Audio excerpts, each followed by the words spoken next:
one of the crucial humanitarian crises of our lifespan. And then this has also added with the ongoing devastation of the super cyclone, which has again devastated a wide region of our, largely the eastern part of our country. But then we need to move on.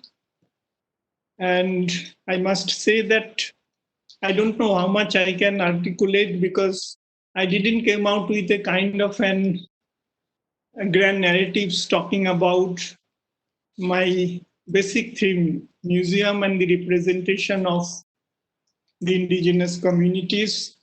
But I must say this has given me a chance to read a lot of literature which was piled up. I was thinking to read many of this stuff, at least some of the stuffs I could read within this time frame.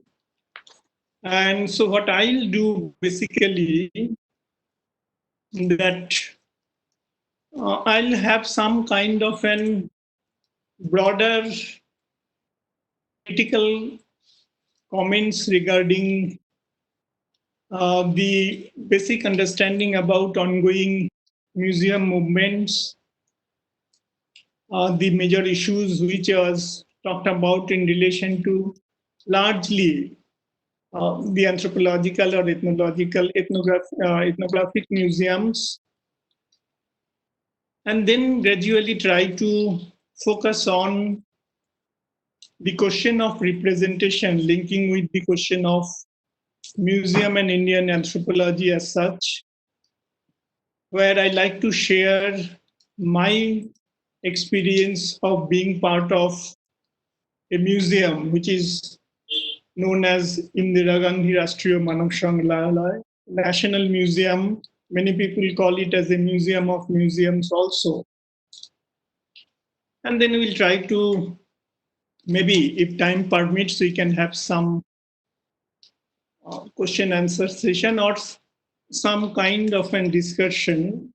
But I must say that I may not have the answers to all of the queries you must build up in the process, but I definitely try to look at in future the answers. And this is a collective exercise, so I believe many of you will also look at, if anything comes out in that direction, to look at or build up some kind of an thinking in the course of museum studies, or especially for the people in whose life museum matters. It's not just like working in an organization or having certain kind of publication to flex our academic biodata, or in relation to what may be called the API syndrome in universities. I may start with a very favorite quotation of mine, which Brian Duran has referred, and I quote, that museums are not only collect and store fragments of culture, they themselves are part of culture. This is a quotation, this is a write-up taken from the Proceller in 1991. I was reading a very important book to my understanding called Museum and the Community, which came out in 2007 written by Greenhill and Kaplan. And I share one of their observations, which I feel very important in the context of the contemporary museum movements globally, regionally, and even locally. The museum has been constructed as a symbol in Western society since the Renaissance. The symbol of both complex and multi-layered, acting as a sign for domination and liberation, learning and leisure. As sites of exposition through their collections, display, and building, museums mediate many of society's basic values. But these mediations are subject to contestation, and the museum can also be seen as a site for cultural politics. In the post-colonial societies, museums have changed radically, reinventing themselves under pressure from many forces, which includes new role and functions for museum, economic rationalism, and move towards greater democratic access. The 21st century museum, which remains one of our prime concern, should be to change the mindset of the museum audience, converting them from one of visitors into a regular users who see themselves as active partners in the work of museums. For this to happen, we must begin by learning much more about current and potential users and responding to what this reveals. But museums must also transform themselves in both attitude and practice. This cannot wait. Apart from the continuing growth of cultural tourism, museums are currently hemorrhaging traditional audiences while not replacing them with new ones. I'll just refer another observation from a book called Museum and Community, which Routledge has brought recently by Elizabeth Proof, which talks about the links between museum heritage and community are so complex that it is hard to distinguish which one leads the other. Does heritage construct the community, or does a community construct the heritage? For many theorists, identifying community is about the recognition of shared characteristics which are frequently grounded in an identifiable history, culture, or landscape. Therefore, they would say that communities needs a common base provided by history, heritage, or experiences in order to in leading to the formation of the community itself. We are aware that the diverse museum, which can trace across the world depending on the nature, historicity, as well as its geopolitical location. For example, the city of Bhopal, where I was located for more than 5 years, is itself having 12 museums, and each of them are unique in terms of their own merit. Therefore, we can imagine the nature of diversity in the context of our nation as well as globe. The Museum of the World 2012, which is basically a survey, talks about that in our world, this is the 2017 data. All total, almost 55,000 museums exist, which is spread in 202 countries, and they are categorized into 22 types. And so far, our country is concerned, it was talked about around, we are having around 800 museums, though I have some doubt about the exact number. To my understanding, it may be much more if we take into consideration the village level or community level museums within this frame. Let me add here that we are aware about the ongoing webinars concerning the museum, especially in relation to this the International Museum Day. I have listened to many, including Professor Amoreshwar Galla, who has delivered a fascinating lecture during the 18th May itself in IGRMS webinar, talking about the post-COVID situation and what kind of what is the way forward for the museums as a cultural institution.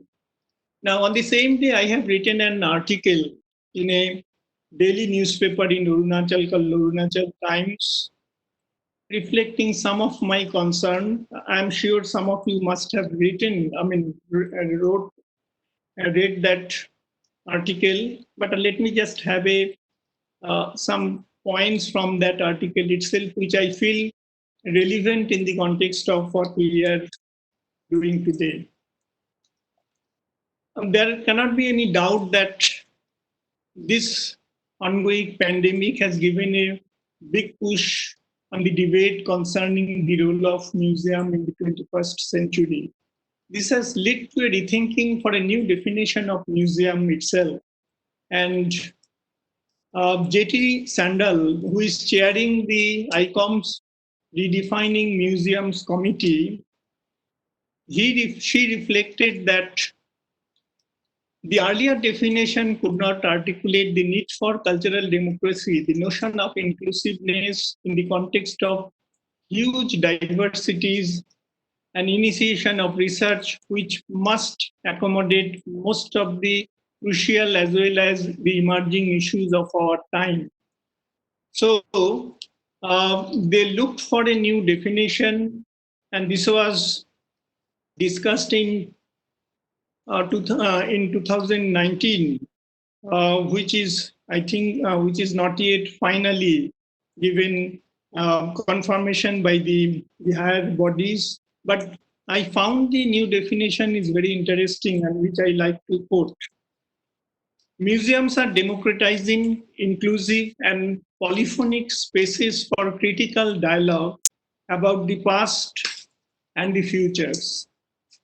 Acknowledging and addressing the conflict and the challenges of the present, they hold artifacts and specimens in trust for society, safeguard diverse memories for future generation, and guarantee equal rights and equal access to heritage for all people.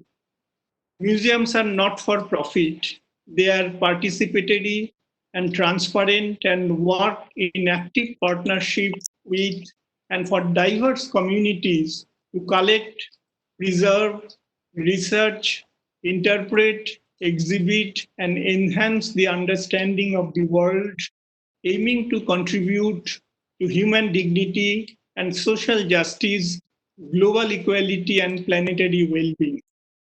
Unquote. Now, what about the ethnographic museums, or what we call the almost synonymously the anthropological museums, which remains our prime concern in these webinars organized by this anthropological forum. Now, within this vast realm of collective institution, what distinguishes the ethnographic museum? What indeed is ethnography? This term has been interpreted in various ways and has taken other and alternative names in different parts of the world. In the United States, ethnology, equated with ethnology, was subsumed under the academic rubric of anthropology. The roots of ethnographic museums are buried deep both in history of global expansion and the emergence of nationalism. Global expansion in the 16th and 17th century opened Europe to a new and often strange flora, fauna, and previously unknown fossils, minerals, and indigenous people and culture. The human drive to collect, to attain status for economic superiority, and other reasons took hold, and private cabinets of curiosities filled with representative examples of new materials brought to Europe from far were established. This cabinet of curiosities speak more about earlier collectors. Object derived from newly found cultural groups, which are seen as another, came primarily from the so-called quote-unquote primitive societies, no matter how sophisticated in their social structure.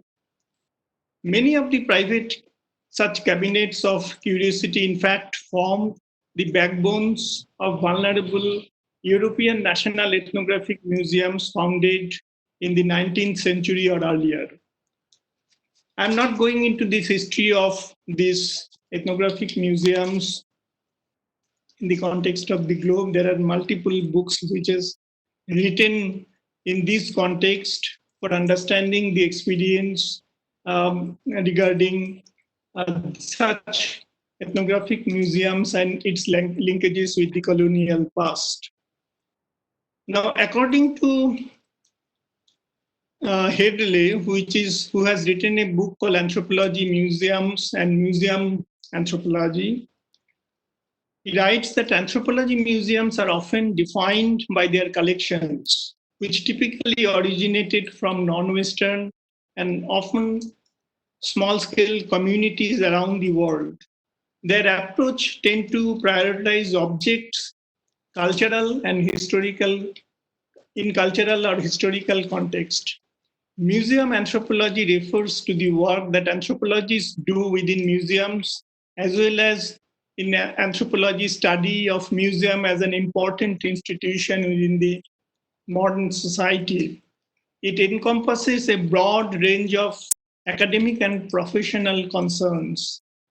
In both theory and practice, museum anthropology straddles overlapping interest in field research and in public outreach, metropolitan centers, and the colonial or post-colonial peripheries, diverse international communities and local audience, material cultural studies and artistic sensibilities.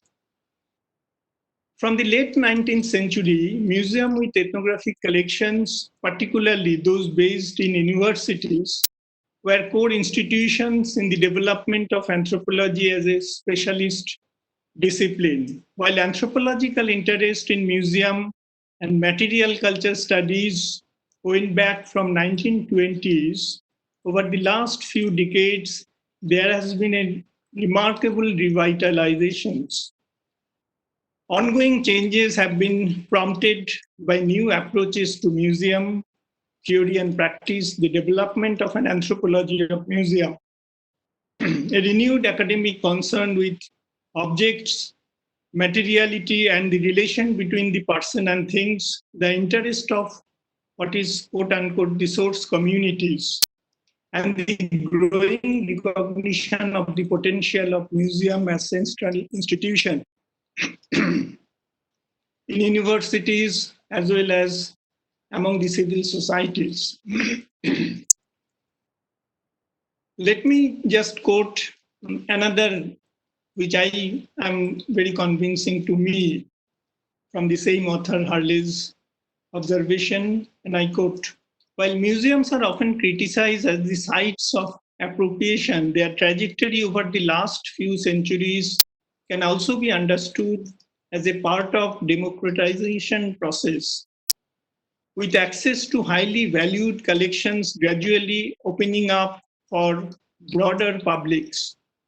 A shift of focus to actively nourishing productive relations between museums and various kinds of communities in parts of a wider trend for museums to be more responsive to the varied concern held by multiple stakeholders in their collections. Over the last few decades, this special and enduring interest of linear or cultural descendants of the people from whom specific collections originated have been widely acknowledged. The term source communities has gained a momentum in the context of museums with ethnographic collections originated from self-identifying indigenous or ethnic groups, including people living on ancestral lands, diasporic population, and immigrants. Its use highlights the overlapping histories embodied in collections and the responsibilities that museums have to the people they actually represent. Now, the objects may also be mobilized as ambassadors, providing opportunities for source communities to assert their presence in the museum around the world. Groups such as Maoris are routinely involved in the presentation of material originating from their homelands, actively contributing to the interpretation of the materials on display and conducting ceremonies to mark the opening of exhibitions related to their culture, related to their ancestor also. Now, another fundamental question which remains to us, that what actually happenings in the context of our country, in the context of ethnological, ethnographic or anthropological museums in India, and more importantly, the question of representation of these source communities, or we may also turn it and talk it about the question of representation of indigenous communities in the context of anthropological museums in India. I don't intend to go into the history of the anthropological museums in India, which many of you must be aware of. But one of the important growth of anthropological museum is directly linked with the establishment of the anthropology department in the University of Calcutta, who are going to celebrating their centenary celebration, 100 years of institutional presence of anthropology. Though the anthropology as a knowledge is much more older than the existence of this university department. One can also link it with the establishment of the Asiatic Society in Calcutta, who is working as a kind of a mother institution, because as we know, the Anthropological Survey of India, which is one of our major national institution, is actually came out of the Asiatic Society itself. And even the IGRMS is also, I'll talk about that, is an offshoot of Anthropological Survey of India. Now, in post-independent scenario, we can find the establishment of ethnographic museums, or even many tribal museums, almost in all states wherever tribal people are existing. And beyond this, we can also find today multiple museums initiated by the NGOs, by different communities, even by the villagers, which can also be placed under the broader umbrella concept of what we call the anthropological or the ethnographic museum per se. In order to understand its historical linkages of these museums and its colonial linkages, its contemporary development, I must refer three important personality who remained, or the former director of IGRMS also, Dr. K.K. Chakraborty, Professor K.K. Misro, and Professor K.K. Basa. Three of them are prefixing with K.K. So they have actually written some important document, uh, publications which are in public domain, to look at what is happening or what about the history of the ethnographic museums in our country, the question of the ethnographic museums as an colonial construct. This can be traced from their writing. But however, let me just mention one quotation, small quotation from Professor K.K. Misro, who has written a very valuable paper published in the journal called Humankind, published by IGRMS. And I quote him: the state of disjunction between, it talks about largely the contemporary scenario of Indian anthropology and anthropology museum and anthropology as a disciplinary practice. The state of disjunction between academic anthropology and museum perhaps lies in the colonial constructs of museums all over the world, and in India in particular. This is despite the fact that two of our early outstanding Indian anthropologists, L.K. Anantakrishna Iyer and Professor Ayappan, have contributed to museum immensely as curators. But sadly, their footsteps have not been followed seriously by the subsequent generations of anthropologists in India to establish and perpetuate a firm link between anthropology and museums. Most of the anthropology departments in the country may have their ethnographic museums, but adequate training for the anthropology graduates in collection, preservation, display of ethnographic objects doesn't constitute a part of their academic curriculum. And I unquote.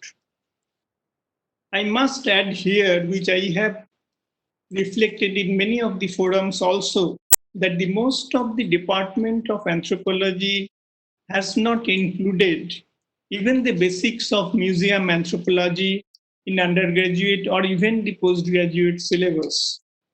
Involvement of the students with the idea of museum largely remained restricted to studying material culture or doing some kind of fieldwork in relation to the understanding of material culture of different communities in course of their compulsory field training, which department initiates for the graduate and postgraduate student. So the question of representation or linking of indigenous communities is hardly found in place in the context of the university departments in India, barring a few which are exceptional cases. I must say that the department and faculty members, in fact, fail to take the advantage of such new museological discourse, which could have been used for the popularization of the discipline. And in the process, department could have created a strong base with the resource communities and which could have been worked for the expansion of the disciplinary knowledge. And by that process, we could have perhaps addressed or intervened in many of the issues which relates to the life of the indigenous or other communities of our anthropological concern. I like to inform here that, as per my knowledge, that the UGC has going to introduce a new syllabus, which was um, formed by an expert committee of the anthropologists at the national level, where they have incorporated a full paper on museum and anthropology. And I think this can be a baby step, which may lead to some kind of a meaningful promotion of anthropological museum and may contribute a lot for the service of the marginalized section of Indian population, for which as a discipline of anthropology or as a practitioner of the discipline, we have an additional responsibility. Now, within this contextual frame, let me bring into the focus of the IGRMS located in Bhopal, a National Museum of India, which has initiated, as you know, the new museum movement in our country, which has inspired, in fact, many other museums to follow a new path, and in the process led multiple initiatives in order to address the question of representation of community, or if we can say the indigenous people within this central discourse. I don't intend to deal with the historicity of this anthropological museum, about which many of my predecessors has written extensively. I must, just for understanding many of the participants who may not be part of this museum, I must say that this is a museum which need to be understood through your experiential journey, not by reading the literature only. But still, just for information, let me add that this is a museum which has its roots in Anthropological Survey of India in 1970, in fact, in 70s itself. But in 77, it got some kind of a nucleus office in the Delhi, But finally, it has acquired its significance, able to fulfill or initiated program in relation to its mandates when it was shifted to the Bhopal by allotment of 200 acres of land in Shamla Hills by the then government of Madhya Pradesh. And for your additional information, we have another regional center, what we call the Southern Regional Center in the heart of the city of the Mysore itself, placed in a what is called a heritage building, the Wellington House, owned by the archaeological units of the state of Maharashtra itself. Now, as per this mandate, this National Museum, which I am trying to deal with, being a part of the IGRMS family for more than 5 years, this institution, as per the mandate, it must demonstrate to simultaneous validity of human cultures and plurality of alternatives for the human articulation. It must also work for the promotion of, as you know, national integration, promotion of research as well as training, inter-organizational networking, then networking for salvage and revitalization of vanishing but valuable cultural tradition. And that was became possible as IGRMS tried to initiate what we call build up and initiate a circular dialogue with its all stakeholders, linking between past, present, and future.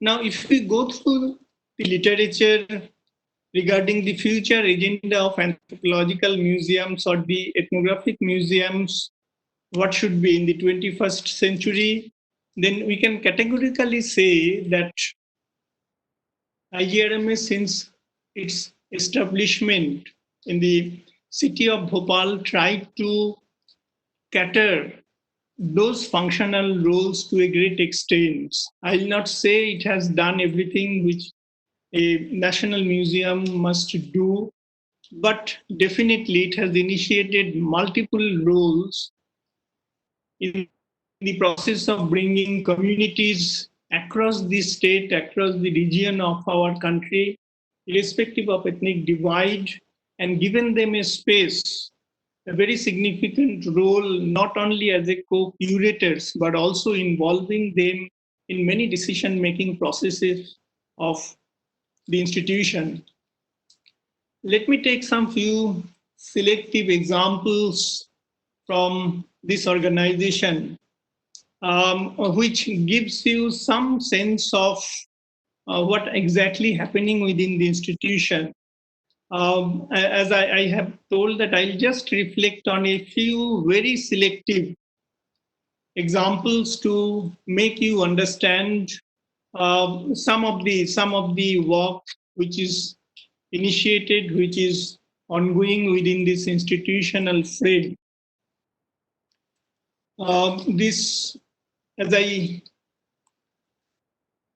told, that this 200 acres of physical space within our almost 44 years of existence historically, our curators, the former leaders of this museum, the common people, villagers who remained associated with this museum since long, they could transform. I'm talking about the Bhopal um, center, the headquarters.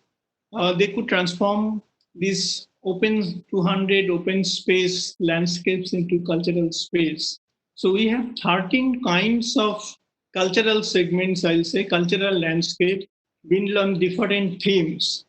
If you go to the website, if you look at some of our publication, look at the annual reports, you can give an idea about what is exactly happening within this 13 the cultural landscape. I'll just reflect a few so that we can have some kind of discussion later on. Now, out of 13 segments, and I try to reflect on how it becomes such initiative becomes important in the context of the communities, or I mean, indigenous or otherwise, in terms of their mobilization, in terms of the question of representation. Now, out of these 13 segments, one of our very popular segment is called what we call the tribal habitat, which by and large reflect the strength of what we call the indigenous architecture. Some people may also like to call it the vernacular architecture, which is very much there.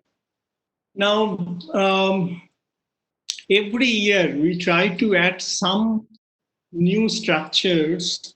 This is, let me remind, this is not a kind of a small replica of the actual structure. These are full-scale installation of the traditional houses of the selective tribes from different parts of our country. I'll just narrate.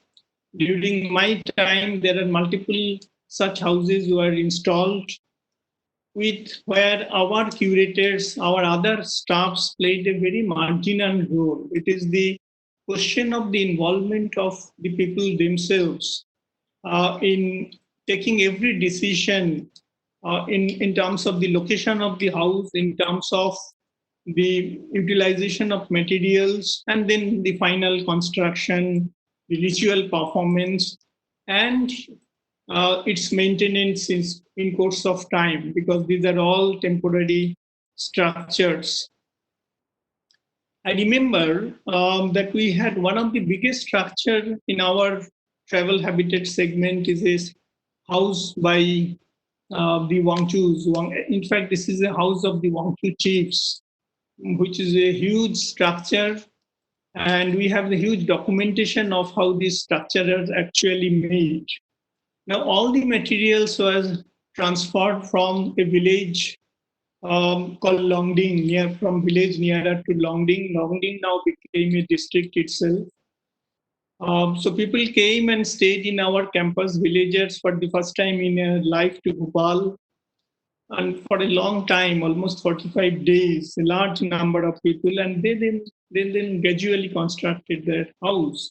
And it is simply not the house. If you look at the internal the placement of different segments, the internal structure of the house, along with many of their material equipments, which remains part of the actual house of a common man or the chief. I'm talking about the Wangchus just for information. They are representing a tribe who are having the chieftainship with many Naga, other part of the Nagaland they are also having.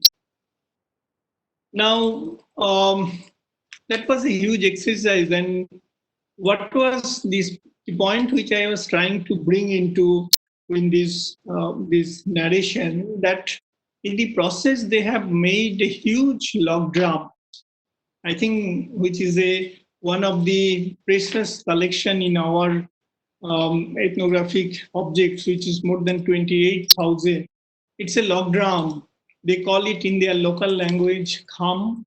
People who are associated with Northeast, people who are having some ideas about this part of Arunachal or other side of the Nagaland, you may know how this, they call this musical instrument, the kham. It is not just a musical instrument. This has a multiple symbolic role to perform.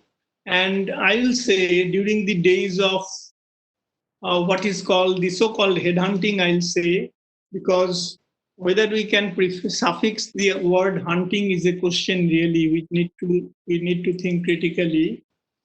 Now this every bit, there are multiple kinds of bits which talks about the different meaning, symbolic transformation of the meaning to the villagers. It may be the sowing of agricultural seed. It may be the fire accident in a village. It may be the attack by the enemies from the neighboring villages or the surrounding communities.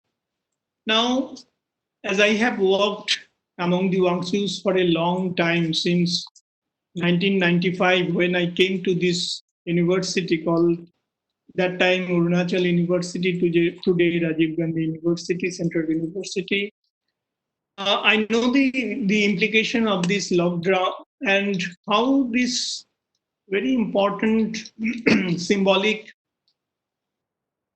these musical instruments are getting wiped out gradually from the societal base.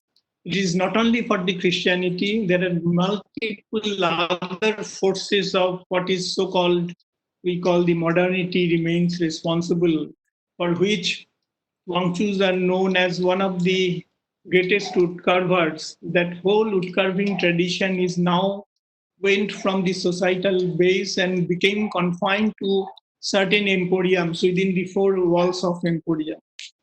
So I have seen how log drums remained uncared. People are not preparing it at all because it involves a huge exercise. I'll just add an information to understand the sensitivity of these objects. When they bring this long drum, which is a huge log from the interior forest areas, the whole group, villagers will narrate different kinds of singing, playing, where basically they try to convey that to the nature, to the different insects, to different gods and goddesses, the spirits in the forest, that we are taking these logs for our purpose in order to fulfill certain critical, important purpose of our society. So please forgive us. This is the basic message, and and they go on chanting different kinds of um, different kinds of chants, different kinds of singing also, which prayer song I'll say, where they address starting from insects in the forest um, to their forest gods and goddesses. Now, this practice has almost wiped out from the society. As I told, I know the community. I have my students from that community also. Now, what was happened after the Wangchus came, constructed their house and prepared a huge log drum, which is part of their traditional house. I received, after I came back, I received a phone call from my students from the villages that this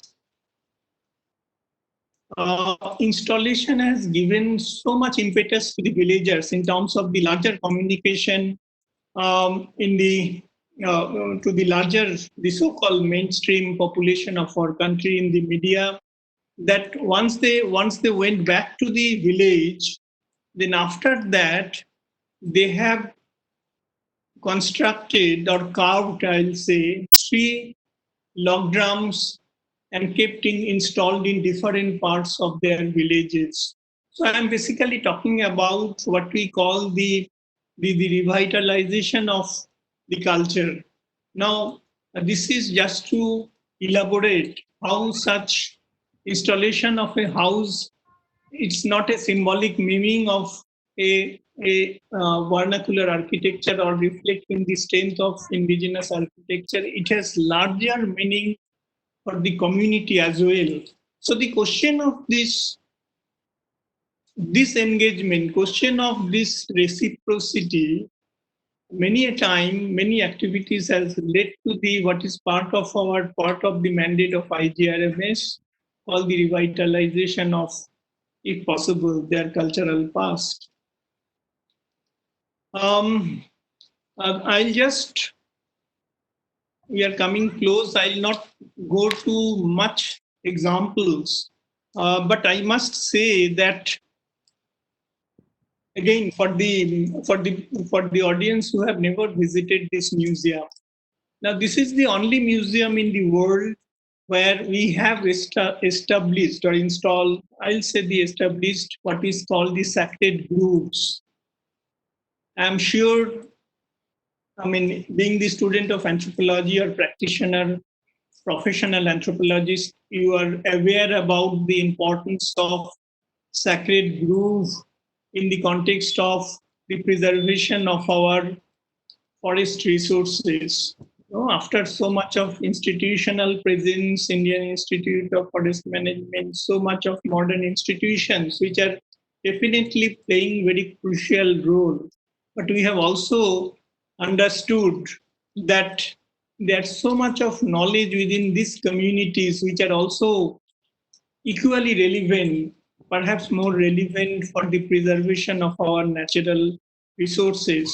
So, IGRMS has established multiple sacred groups. This has become possible because of the space which are in possession to these anthropological or ethnographic museums. And every year we try to, I mean, we try to bring see that some group of people come and perform the different kinds of rituals which are part of their celebration or worshipping of different deities which are part of the sacred groups within this IGRMS campus. I am not talking about the traditional technology park, which is also, I personally feel, it's an asset for the institution, which talks about simple the technological endowment which is part of our rural communities and how important this is of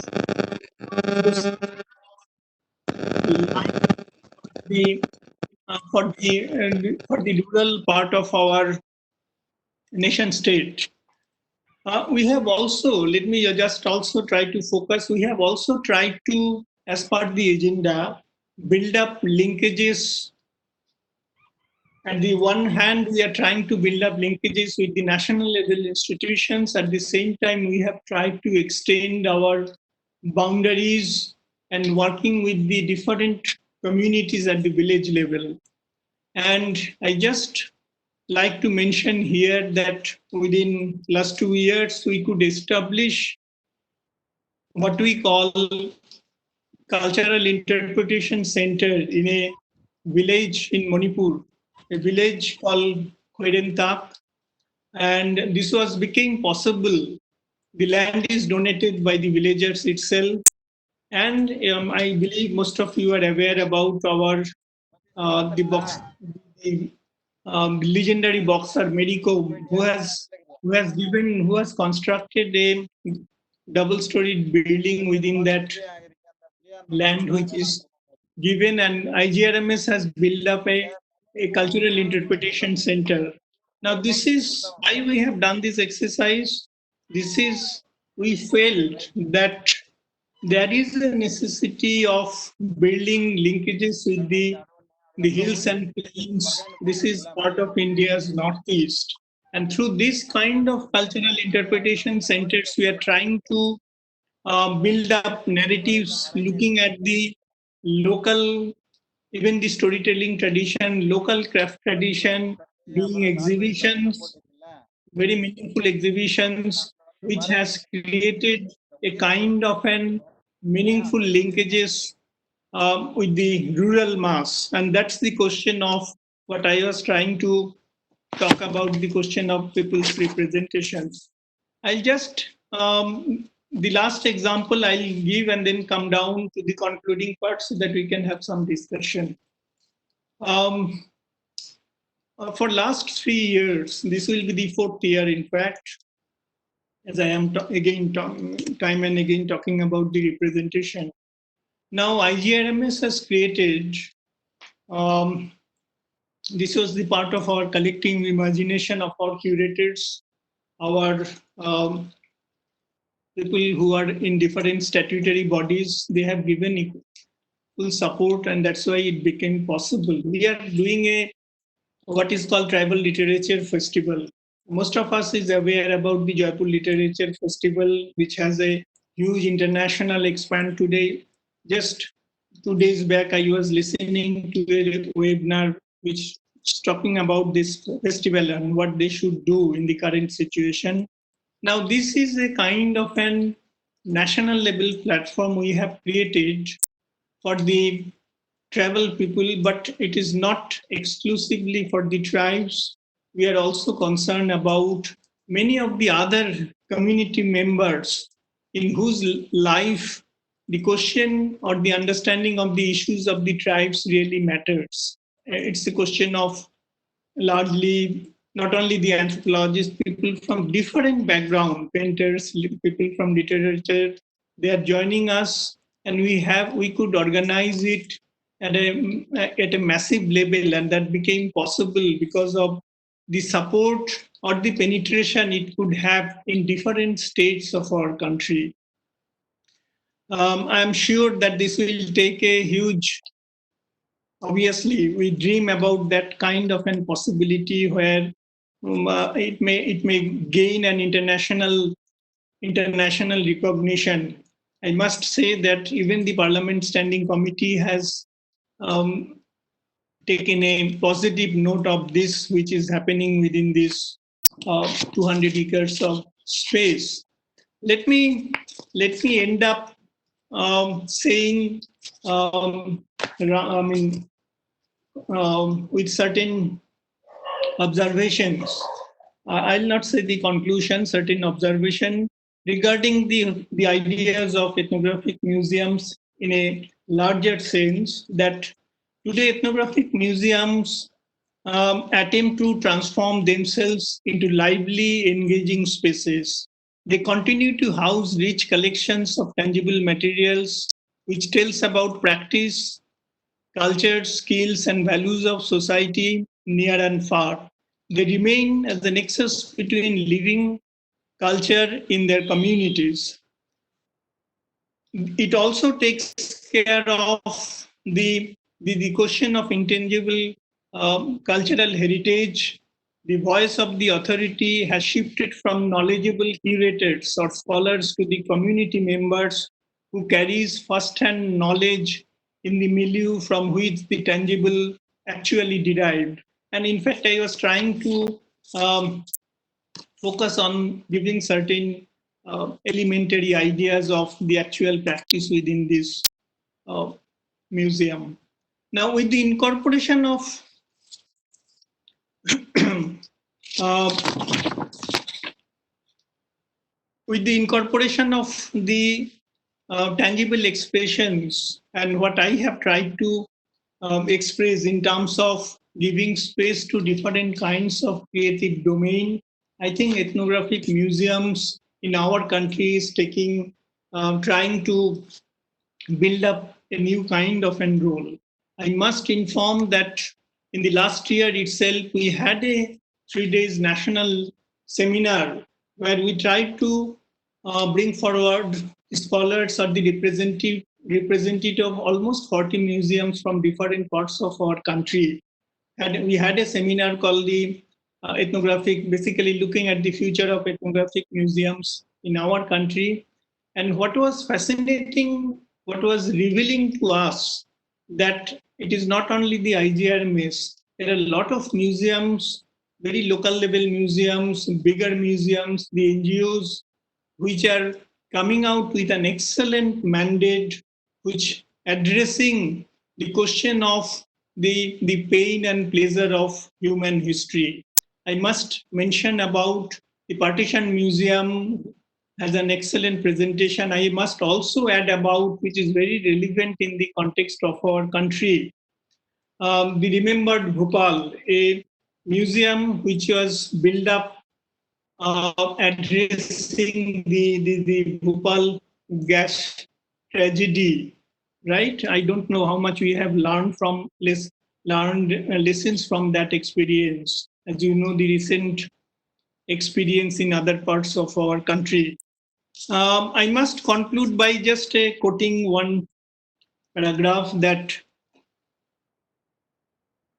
against the pessimistic tone of much current criticism of museum, argued for a balanced assessment which recognizes their practical and symbolic commitment to interpreting the world historically. The most significant, important contribution a museum can make to society and to overcoming the problem with beset it is to perform this role as completely and imaginatively as possible, although its context will probably change considerably. There seems to be no reason at present to assume that the ethnographic exhibitions will disappear from the museological landscape.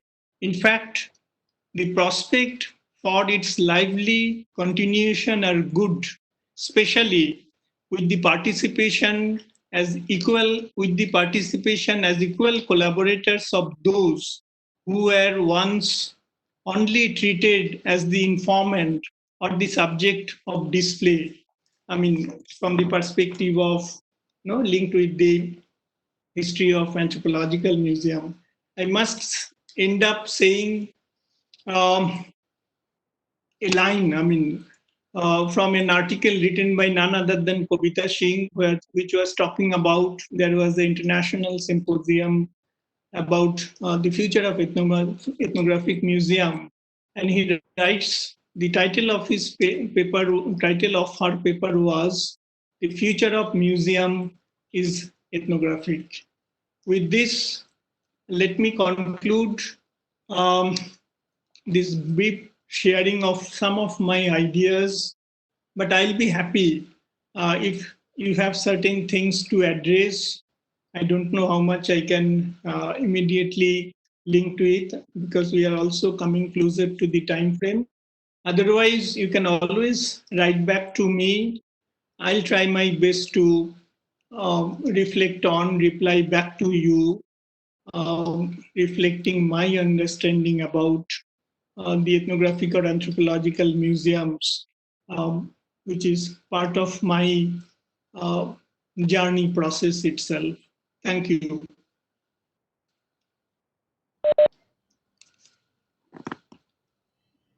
Thank you, sir. Thank you so much. It was great listening to you. And I guess everybody has enjoyed it.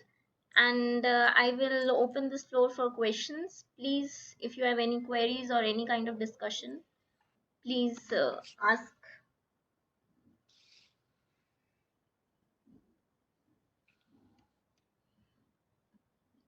Although we have not received any questions on the chat box, so I guess Okay. nobody. Oh, there is one Yeah. question that could you please share your views on accessibility and inclusivity of museums for people with disabilities in India? Okay.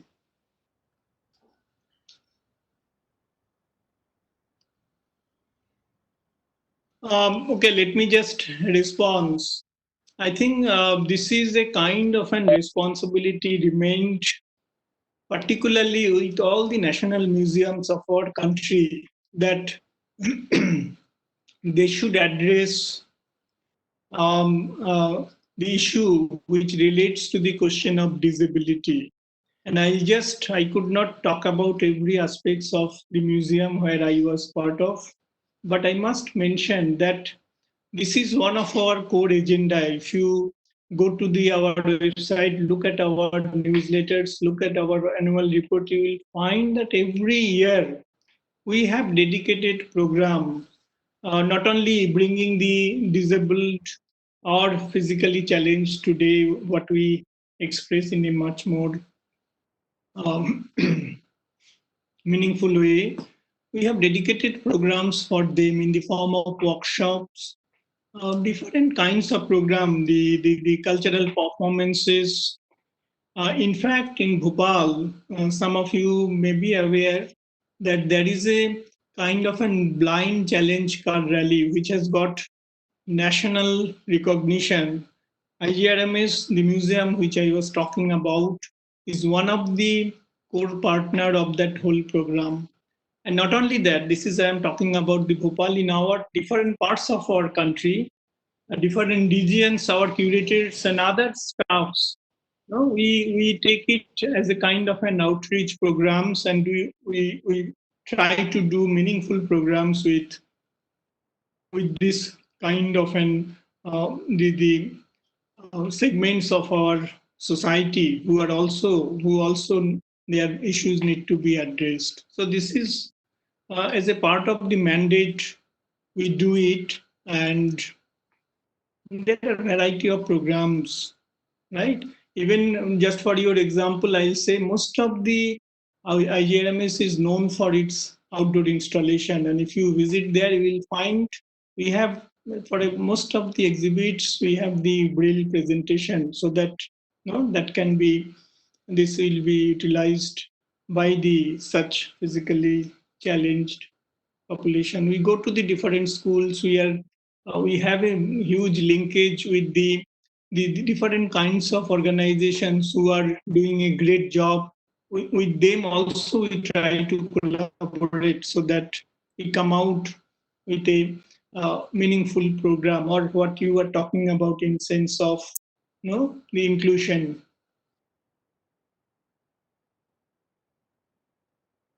Yes.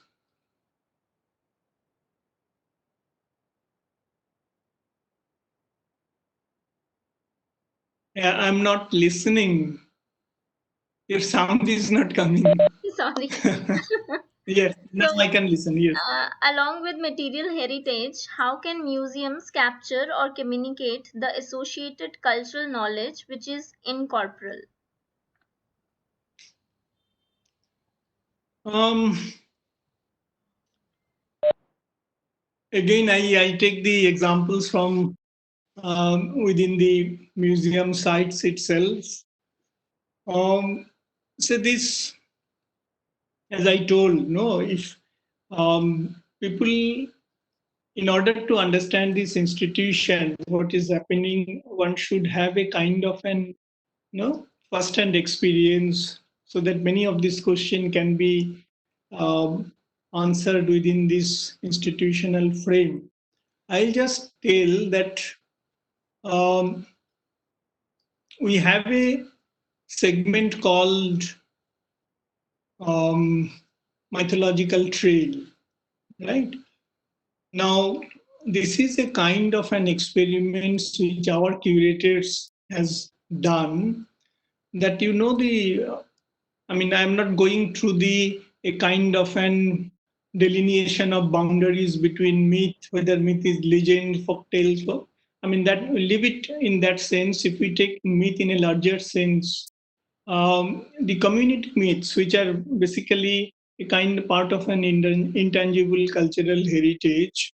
Now, our curators, they try to have an experiment taking the elements of those mythical structure, and they came out with a kind of an tangible elements by experimenting with clays, in the terracotta, in the metal, with the metal mediums, and created a kind of an um, I'll say a kind of an continuum between these intangible and tangible in material form, a kind of an experiment which has, to my understanding, that's a kind of an convergence of ideas, right? Which has created an excellent creative space, and which is very popular um, site within these museums. And this is kind of an experiment we did in our Mysore Center also, but not in this kind of an in a very definite shape, but similar kind of an experiment we did in our Southern Regional Center also. There is one more question. Padmanathan sir has asked, how are power, class, and caste connected to museum construction and management? And here he refers some kind of power relations which is dominant. If you can explain on it. Yes, I mean, any contemporary literature in museum, some which I have reflected here, will definitely talks about. And if we look at the what we call the, if we call it postmodern discourse also, which talks about this aspect of power relation, and museum as a cultural institution across the globe, that has reflected this power relation in a very eminent way. And that's why the whole idea of decolonization remains at the core of either in anthropological practices or even within these contemporary museum practices. Now, the very idea of what we call the new museum movement, right? Where the question of bringing community at the center stage itself is a process of negating or deconstructing that power structure, and then build up a kind of an engagement, right? And I think, being the anthropological museum, we have an added responsibility to look at that coming out of that dominant frame, and look at, I'll say, the marginal narratives, which also, as I feel, the so-called great and little traditions, and their contribution in terms of our civilizational journey.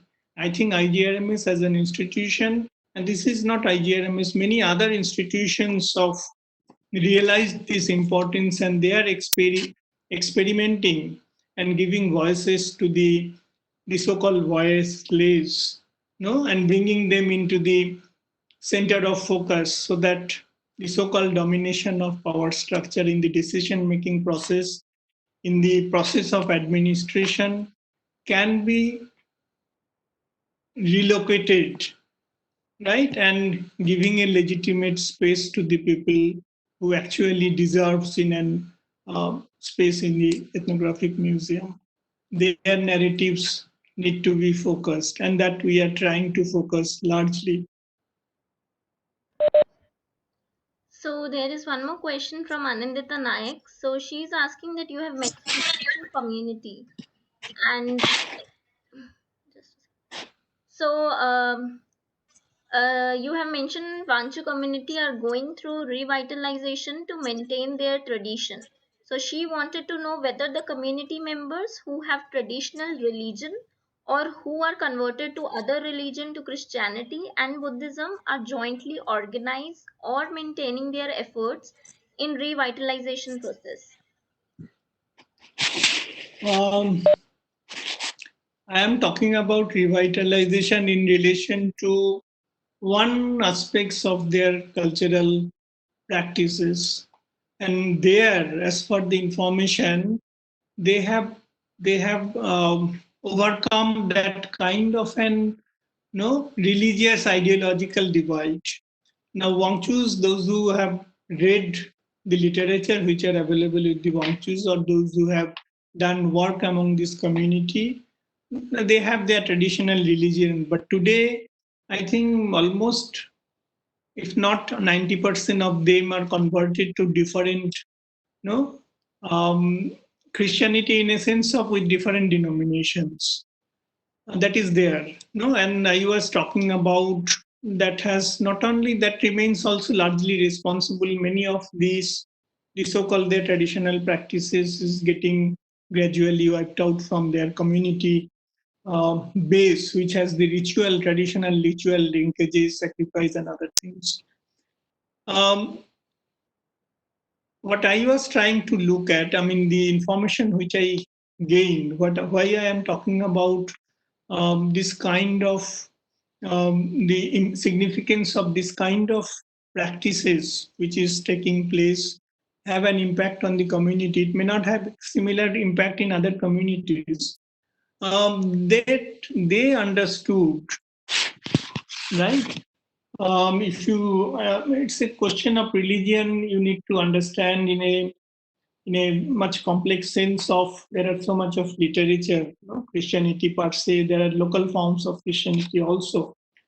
Now,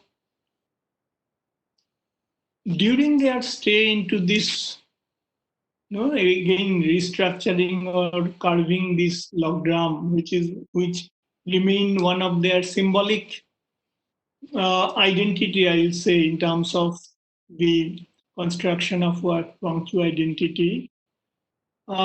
This construction has given a kind of a new thinking about these processes, right, which was gradually getting wiped out from the community base. And here, this decision of reinstalling the lockdown in the community, in the villages, where it was not restricted to only those a few numbers in a village who are still practicing the so-called. Hardly you find Wangchus who are still practicing their traditional religion. So it was across the religious divide. It's a question of understanding.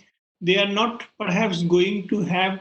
It may not have that kind of an symbolic role, many roles which this log has performed 50 years down the lane. But still, it may become a kind of a symbol of their cultural past, which they try to rebuild and part of their, which remains part of their memory, part of their collective existence today. Apart from material culture, how can we associate the cultural knowledge from it, as sometimes there was a very limited description about the material culture? I mean, this is obviously true. I just give an example was Professor Amareshwar Galla was talking about in 18th of May on the International Museum Day when he was delivering the lecture in, it was a part of webinar in IGRMS. He was right and I mean time and again focusing on this issue, and I think most of us as a museum practitioner are aware about this reality. Material elements, even when it is got digitalized, it doesn't make sense, make much meaning unless it is placed within that contextual form, within that particular context, right? So it is very, very important to understand any elements of material elements of culture within that context. Otherwise, it will be decontextualized. It may not give any kind of an cultural transfer, cultural meaning to us. If you look at many of our drawing rooms, I'm talking about the symbolic representation of a wooden head or many other elements of tribal or other folk culture largely remain decontextualized. We don't understand in what context, in what circumstances, what about its ritual implications for the community, what kind of value that object carry forward in terms of the generation of knowledge, in terms of transcending the knowledge from intergenerational process. So, yes, the placing the objects in a proper cultural context, that's the fundamental challenge to any kind of an ethnographic museums, which where exhibitions remains one of their key component. And this is also part of what we call the new museological practices, which talks about this critical discourse. So, we will take this as a second last question. How to analyze the musical instruments as a symbolic point of in the symbolic point of view? I think this same questions can be. I mean, so I'll prefer to have that kind of a same answers that every whether it is musical instrument or it's the other forms of elements of culture or any other elements which has creative part of the creative domain, right? Um, it need to be understood in its cultural context, in its historical context, and then only you build up what in anthropology we call the sense of holism, right? That actually speaks about if you isolate and try to understand, it doesn't lead us anywhere because it may have a very specific meaning in a specific cultural context. The same instrument may have some other meaning to the neighboring communities who are also perhaps practicing that instruments. So it need to be understood its symbols and meanings in a specific cultural domain.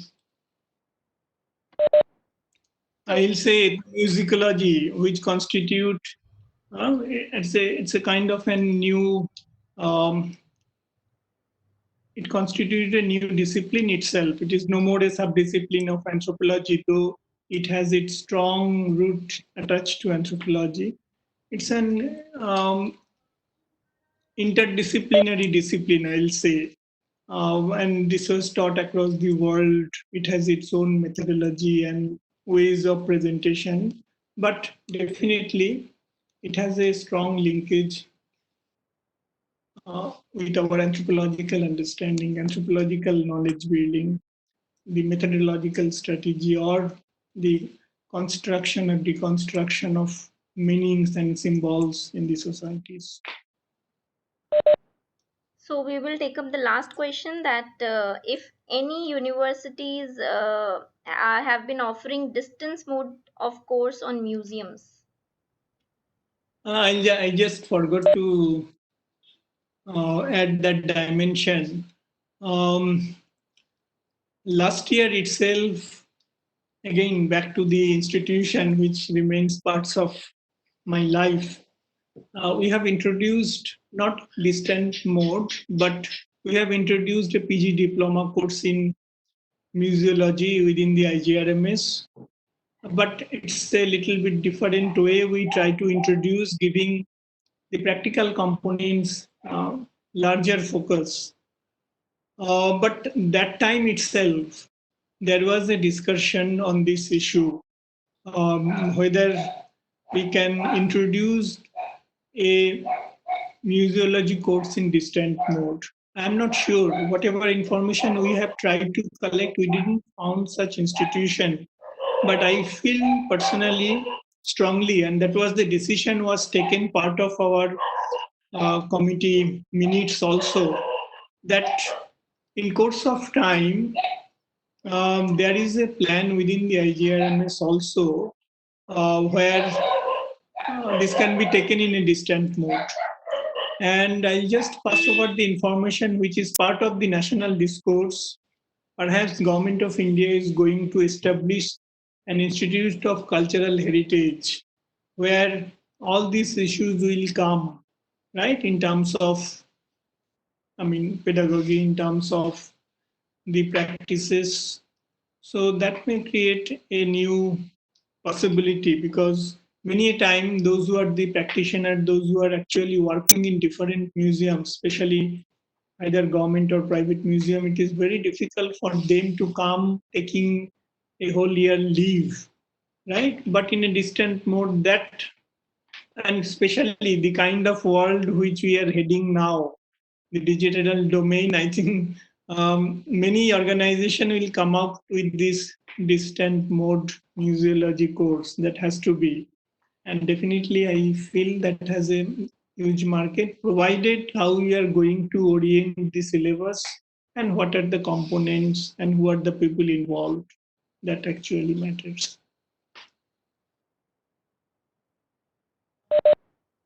There is one more question. If you have time, we can Yeah, take this. please, please. So, what is the formalities to form the institutional museum? I didn't get. Can you What, repeat it what again? is the formalities to form the institutional museum? I mean, you were talking about basically building a museum, construct museum, or what exactly? I don't know. Maybe he can answer.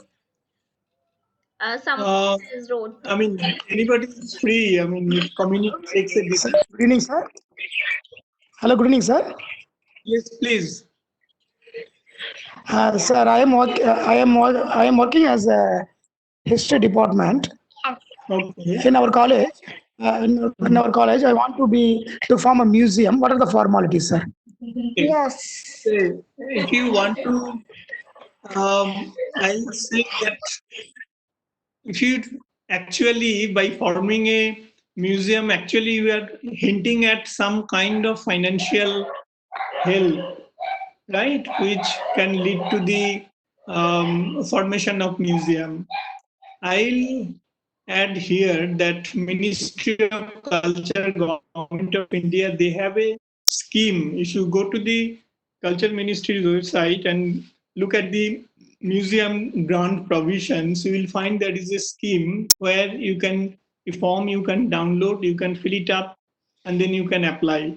Provided you are having some substantial collections which are kept in a proper way, which are enlisted, and you need some space. I mean, space in a, I'm talking about in a modern sense also. For that, you can always apply. And as I also remain part of that committee, which was formed, as long as I was part of the institution. So this is a possibility. I'll suggest anybody. There is a huge grant given in crores for the establishment of completely a new museum also or extension of a museum, provided you have you have the collections, whether it is an ethnographic or archaeological or historical museum. You need to have some collections, and you should prepare format, fill up the format, prepare a DPR, and then send it. Then that will be you will be called, and you will be presenting whatever you want to convey meaningfully, and that can lead to a substantial amount of grant, on the basis of which it may be college authority has to be involved in the process. It is possible. I know it is not only the Vishwabharati who has got huge crores of rupees from us for the development of their Abhinindranath, the painting gallery. In fact, there are many village level organizations, NGOs, government organizations, government state museums, universities.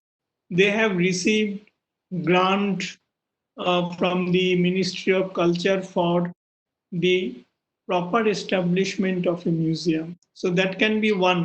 But there is a condition in a sense that whatever the grant may be, if it is 1 crore, then 20% of the amount must come from the college or the university. If it is the institution of Northeast, in their case, it is 10%. So that tag remains, but I feel I have seen so much of application, and really it's a huge help in terms of building a new museum that can be always one can explore. Otherwise, one can always have a private museum, village museum. For that also different kinds of provisions are available. I'll request you to look at the Culture Ministry's website for museum grounds. Thank you, sir. Thank you very much. So we will end this program here. Thank you so much, sir. We have enjoyed a Okay, lot. thank you. Thanks to all of you for being part of this session. As I told, I mean, anybody can be, I mean, today's world, the kind of situation we are going through, I think this is the mode, at least for some, maybe 1 year, we have to be much more connected through this mode only. So I welcome all of you. You can, if anything need to be known, if it's anything in relation to IGRMS, you can always contact the people, those who are there, right? The new director, the current director, they will be definitely, they are very much helpful, and they will definitely look at, you will get a proper response. Or if you want to have some kind of collaboration, some kind of exhibitions, there are different provisions within that museum that help also one can take from the museum itself. Go to the website, talk to the people who are there in administration, in curatorial staff. They will definitely going to help in solving many of the issues. Thank you. Thank you, sir. So I will end the Okay. meeting here, and the feedback form will be given to you after the last, I guess, the last session. So thank you so much, sir, and thank you everybody for being here. Thank you.